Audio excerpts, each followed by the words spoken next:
Hello kids, it's me again, back with another video. Remember the internet in the 2010s? Flash was still alive, Sheen Dawson wasn't universally reviled, and a hacker known as 4chan was ruining the lives of several celebrities. It was certainly a time. In the early 2010s, I was in that weird transition stage from being a kid to being a teen, and I spent a lot of time online, no doubt like most Gen Zers my age. My favorite stomping grounds were Tumblr and Reddit, which is interesting because Tumblrites and Redditors are two very distinct online identities at the time, and yet I was both of them.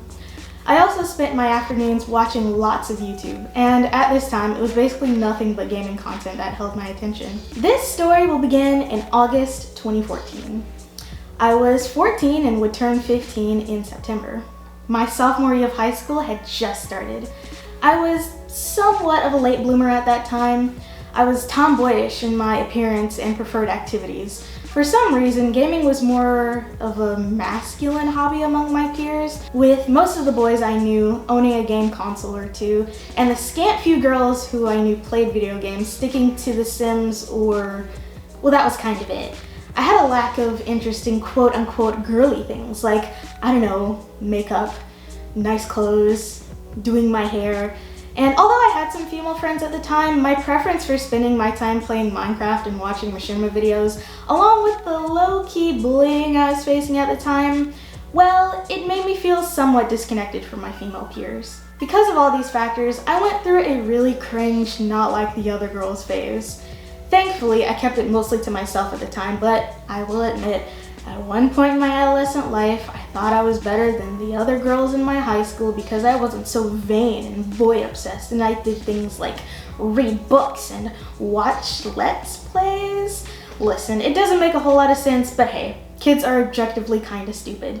Why does all this backstory matter? Well, if you'll think back to that magical time 9 years ago, a culture war had just erupted online. GamerGate. It all started with an accusation. Game dev Zoe Quinn slept with a Kotaku journalist to get a good review for their game Depression Quest, and it all went downhill from there. It didn't matter that Zoe Quinn never slept with 5 games journalists to get their game good reviews like people claimed. After all, it was about ethics in games journalism, not who Zoe did or didn't sleep with. At the time, I was fully on the anti-Zoe Quinn bandwagon. I hated those blue hair feminists and all they stood for because they just ruined things for everyone.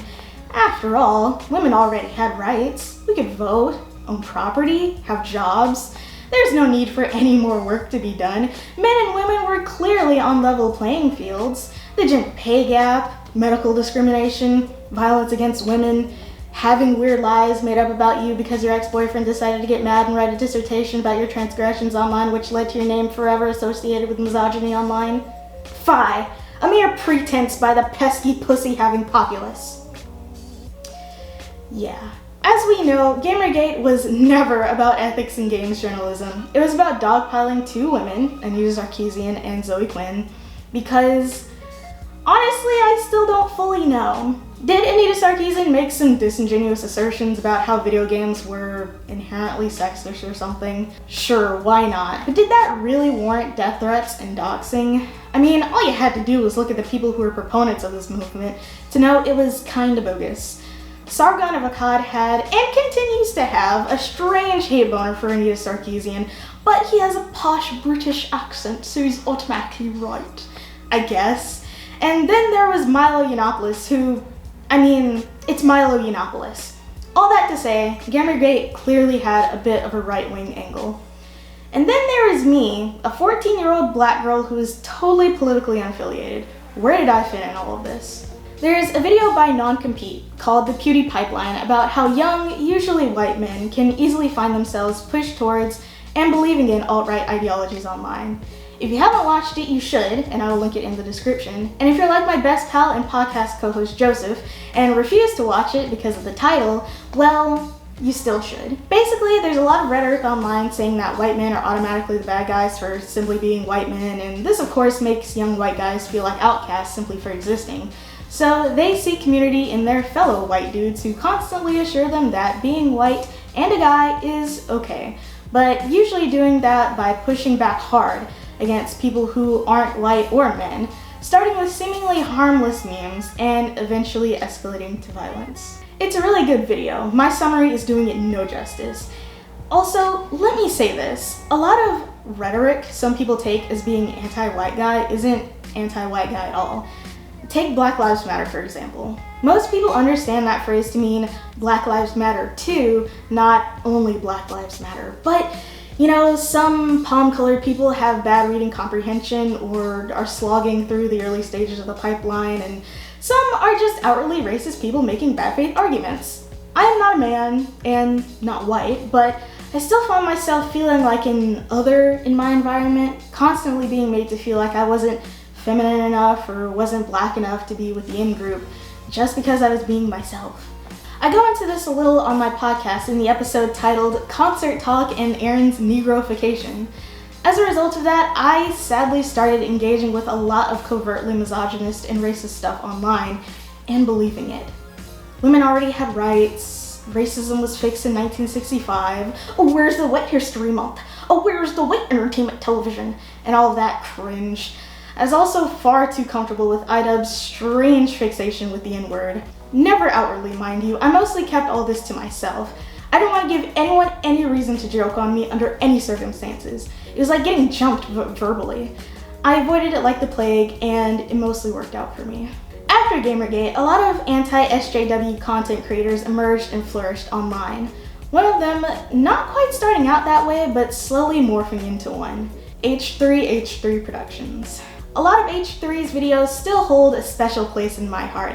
After all, most of them were just Ethan and Hila goofing on weirdos online like Prank Invasion and the Bradbury Brothers. In fact, I'm not sure if a lot of people know this, but H3 started out making YouTube poops, which I absolutely loved and still do. There are a lot of fun goofs, gaffes, and laughs that were had in the 2015 to 2016 era of H3, and I still get the "I won't lie, this is definitely me" song stuck in my head occasionally.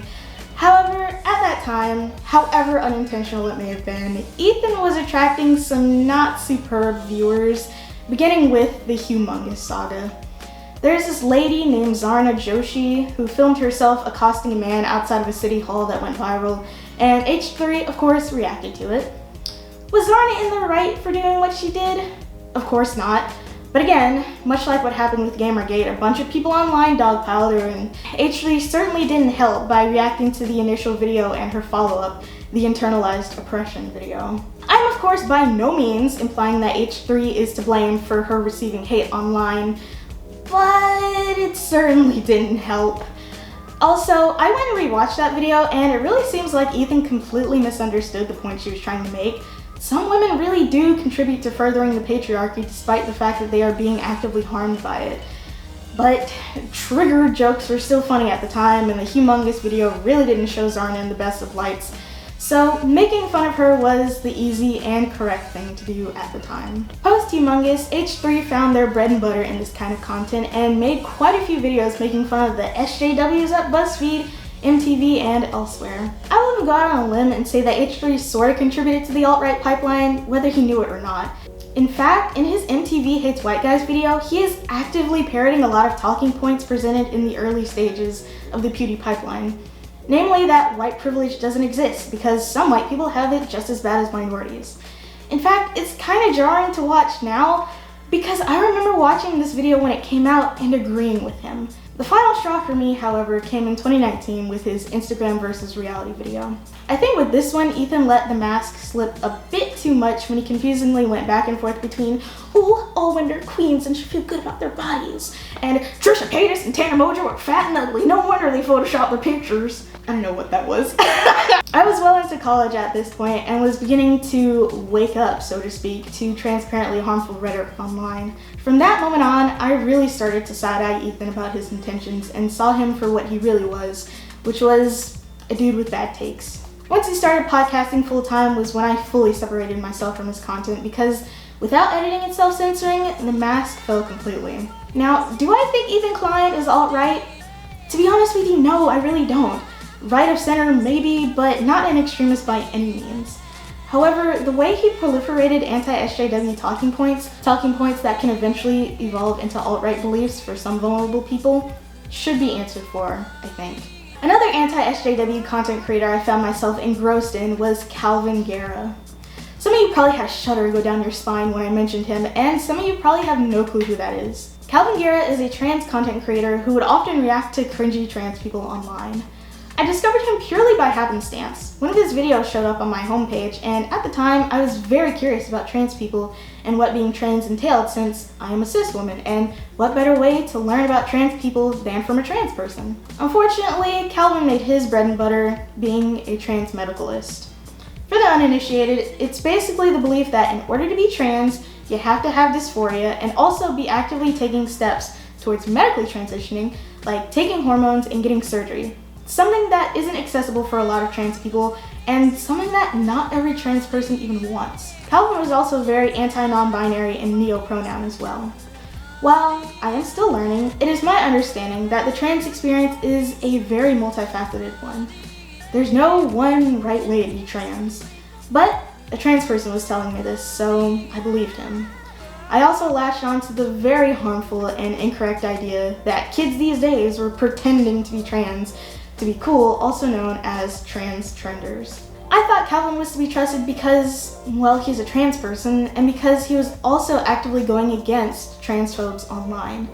Now though, I know that trans medicalism is also a form of transphobia itself. And I started to question my unwavering beliefs in Kalvin's drivel when I came across a video by ContraPoints. Most of you likely know who ContraPoints is. She's a trans breadtuber who makes a lot of really academic-y video essays with insane production value.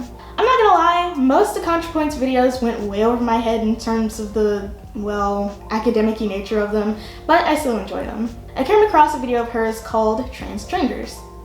Being a Kalvin Garrah enjoyer at the time, I also expected Natalie to go in on these weird cringy kids and watched on with glee. Then, she didn't. She actually made the point that maybe it isn't really anyone's business, trans or otherwise, to tell people how to express their genders. And she's right. And it made me think a bit about the rhetoric Kalvin Garrah was spreading and how harmful it was. Not only were other trans people believing this, but cis people like me were as well, the ones who could do the most damage by believing this. And then Kalvin got canceled. You see, Kalvin made a pretty popular video against a quote-unquote trans trender named Brennan Beckwith that did a lot of damage to this individual, a young person who is just figuring things out about their gender online. Kalvin's non-apology really ruined things for him, and he lost all credibility for me and plenty of other people as well. Also, there is the fact that Kalvin frequently collaborated with fellow transphobic and right-leaning YouTuber Blair White, which should have set alarm bells off immediately, but it unfortunately did not for me. I can't really pinpoint an exact time that things started turning around for me, but it was definitely during college, and also likely catalyzed by George Floyd's death. I can't fully articulate it, but it was like a switch flipped within me that fully made me realize that no, racism wasn't solved in 1965, and that basically everyone who wasn't a cis, straight, white male has a long road ahead of them when it comes to simply being treated as equals in this society that we live in. However, not everyone is able to have such a revelation. These days, anti-SJWs have morphed into anti-wokes, a word that, if you didn't know, was stolen from black people just like everything else. Being woke really just means being aware of institutional and systemic racism. And now that I'm a little bit older, I am aware of these things. I woke up. But I think I was only able to wake up because of who I am. I can't ignore racism because racism affects me. I can't ignore misogyny because misogyny affects me, both in very real and very tangible ways. Every day, I walk through this world actively knowing that there are some people out there who would want me dead purely because of how I was born. And I refuse to ignore that, or make lame jokes about it, or engage in coonery to nestle myself among my oppressors like some people. I am cis and straight, which means the struggles that non-hetero or trans people face aren't affecting me, but that doesn't mean I can't advocate for them as well. I don't consider myself to be an activist in the traditional sense, or really any sense at all, but I guess some people could think that I'm breaking the mold simply by existing. I work in a male-dominated industry, I pay all my own bills, and I'm pretty outspoken. Things that women weren't allowed to do in a lot of people's living memory. Heck, things women aren't allowed to do in some countries in the year of our Lord 2023. I still have a ways to go on learning a lot of harmful things from my time drinking the anti-SJW Kool-Aid, but at least now, I know better. wait a minute, that's gonna be it for me today. If things sound weird or look weird or off, this is my first time using a teleprompter. This was scripted. I just wanted to, you know, get back in the video essay things, so I thought, you know, I've been wanting to talk about something similar to this for a while, so I thought, okay, what a good time now it is to do that. My brain is fried from reading that script. I don't know what's going on. Follow me on Twitter, read my Medium articles, and listen to my podcast. It is on hiatus for now because of illness reasons, but once we are all good and all healthy, we will get back to it again in 2023. It'll be great. We'll have a fun time together on the pod. I hope you guys appreciate my makeup. I worked very hard on it. I haven't worn makeup in a video in a really long time, okay? And I wanted to do it today because why not? It's a slay. So, also, if you see lipstick on my teeth, no you didn't. I'm gonna go, I don't know, take this makeup off, I guess.